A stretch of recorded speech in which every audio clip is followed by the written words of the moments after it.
Você sabia que essa cena aqui... Eu sou Marquinhos Piovani e aproveitando este mês gelado de junho e com cara de algo vai dar muito ruim, nada melhor do que revisitar um clássico do terror pop dos anos 2000. Hoje a gente vai viajar até aquela cidadezinha esquisita com esculturas que parecem reais demais e que escondem um segredo sinistro por trás de cada rosto congelado. Sim, estamos falando de A Casa de Cera, um remake com muito sangue, cera e Paris Hilton correndo de salto. A Casa de Cera é um remake do filme O Museu de Cera de 1953, que por sua vez era um remake do Os Crimes do Museu de 1933. Ou seja, essa história já derreteu muita cera por aí. Mas em 2005, a Warner Bros. Decidiu dar uma cara nova, ou várias no caso, apostando num terror gráfico jovem e com rostos famosos da TV e dos tabloides. A ideia era juntar um elenco carismático, um vilão bizarro e efeitos práticos de arrepiar literalmente. O filme reúne nomes que eram febre na época. Elisha Cuthbert, de 24 horas, é Carly, a garota que não abaixa a cabeça. Chad Michael Murray, On Tree Hill, é seu irmão rebelde com cara de quem bate e depois abraça. Jared Padalecki, o eterno Sandy supernatural. Aqui sofre mais do que qualquer caçada sobrenatural. E claro, a queridinha do diretor, escolhida pelo próprio diretor. Paris Hilton como Paige, a patricinha que dança, grita e corre, mas não por muito tempo. Isso pode te chocar e até te decepcionar, mas a atriz Paris Hilton foi usada como isca de marketing. A própria divulgação dizia, "See Paris die", traduzindo, "Veja Paris morrer", e a internet pirou com isso. A produção construiu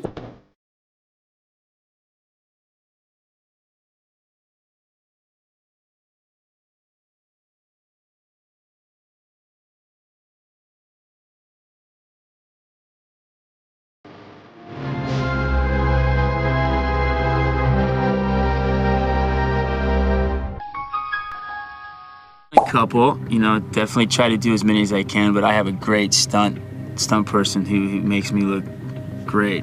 As far as the darkness and the you know, the pathos of these two guys, it's just I have to tap into the dark side absolutely. I mean, you know, in playing these two guys, they're very dark and at the same time, it's very silly and funny to go to, you know, doing a horror movie, playing these incredibly like psychotic and disgusting characters. They're just beyond my even imagination, where it is basically my imagination having fun and kind of goofing and having a good time doing a horror film.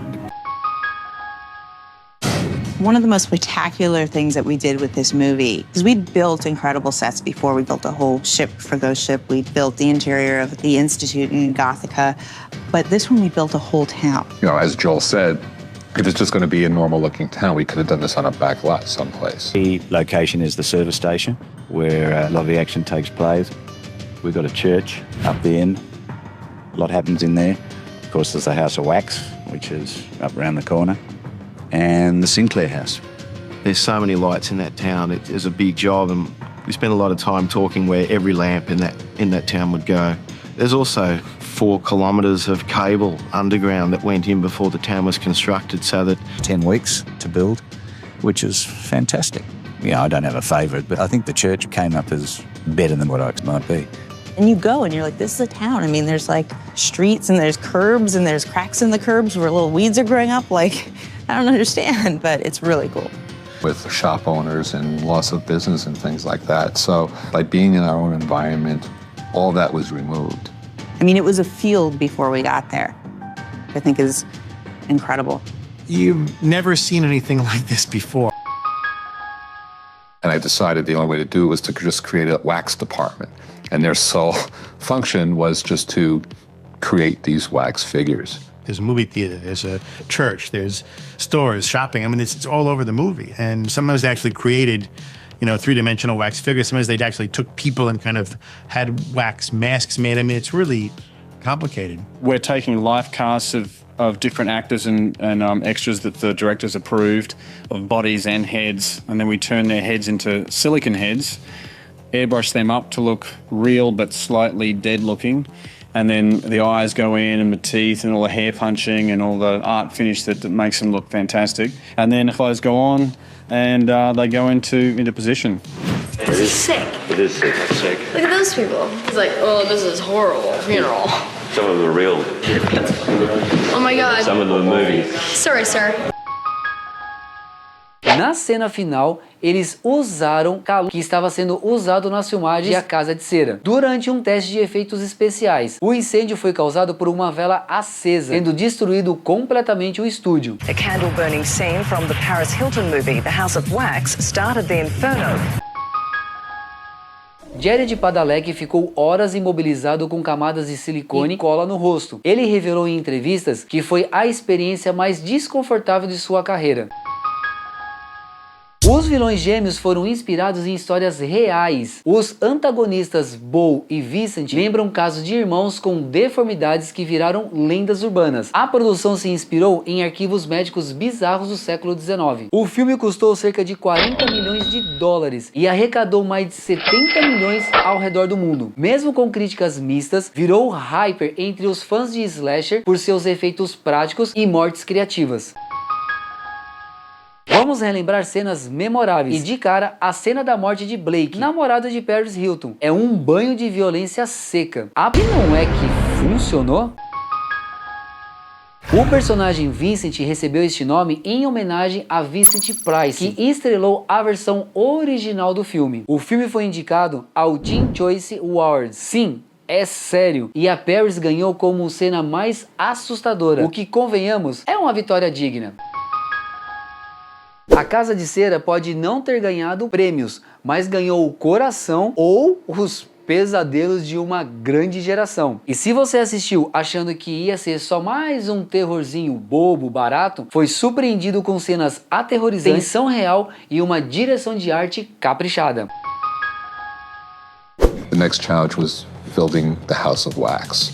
Building an environment that was our standout piece. It's our big set piece of the movie, and it had to look cool. It had to look great. It had to be sensational. It couldn't be anything less. We were asked to do like a whole house made out of wax. It was huge. I pictured a house, like something house-sized, and this is far more a blend between like a museum and a house, like a very stately house. A lot of it's thin layers, and then there's a lot that's solid wax that we've moulded into objects. We've taken moulds of things like furniture and that, and poured in wax into the moulds, so they're solid wax. I was very excited in working on this movie because I personally love wax and candles, and we really got to do a lot of great stuff with it. In terms of a physical challenge for the movie, the whole wax of it all is something that was, very complicated. We weren't just building normal stuff, we were building things that were made of wax. There was no other substance that could really replicate the wax other than wax. E você, ainda lembra da sensação de ver uma estátua de cera e se perguntar, será que isso aí já foi gente? Comenta aqui embaixo se você assistiu na época do lançamento ou só está descobrindo agora essa obra de arte cinematográfica. The last 10 minutes of the movie happens while the house is melting. So basically, we have to hold that state is between solid and liquid for 10 minutes. The visual effects in this picture deal predominantly with a melting house of wax, something where you dream about and then you say, make a house melt. Já curte esse vídeo, compartilha com quem gosta de terror raiz e, claro, se inscreve aqui no canal Erros de Cena, porque aqui a gente mostra o que tá por trás das câmeras ou atrás da máscara. No final desse vídeo, vou deixar duas indicações aqui na tela para você continuar desbravando o nosso conteúdo. I had really decided, we had this great genius idea that we were going to use like fake glue, and it was going to, we were going to have my lips glued together and we were going to put a blood capsule, and then we got there and we sort of threw it out the window, it didn't work. And I said, let's just get out the glue and really glue it. Not with crazy glue, but definitely another sort of adhesive. And it was painful, but there was no other way to sort of physically show or convey on camera that my lips were sort of really tearing apart, Not so much when you actually see me rip them apart, but after he sort of glues them shut. And that's being committed, as I like to call it. Unlike a lot of these films, one of the things that we set out to do was to try to make this real. Jama felt very strongly he wanted it to be natural. He didn't want anything artificial. And he had said right from the outset, he only wants to use visual effects in places that we can't do practically. With visual effects these days, it's always a case of incorporating the physical and the CGI. There is no book on how to do that. All the people that did the special effects, they worked their ass off, like experimenting with different types of wax to get the feeling, because I didn't want to go with the easy route, which just been like CG. There's very little pure visual effects shots in this movie. Most of the visual effects are what we call enhancements, subtle little things that you would never think were a visual effect. Jama really combined visual effects with practical effects. So the actors aren't just kind of acting to a green screen, they're actually seeing and doing things that they're really reacting to. The only way to do it was to do a full-on visual effect. So we actually had a full half of a green face for the actor. And when the green face was put into the computer, we could actually sculpt, but we had a sculpt on it, and it looks like something you've never really seen before. It was textured and shaded and lit to match the scene, and then composited in and blended into the face. So as you see the reveal of Vincent's face, you see that there's a piece of his face missing, and it's shocking.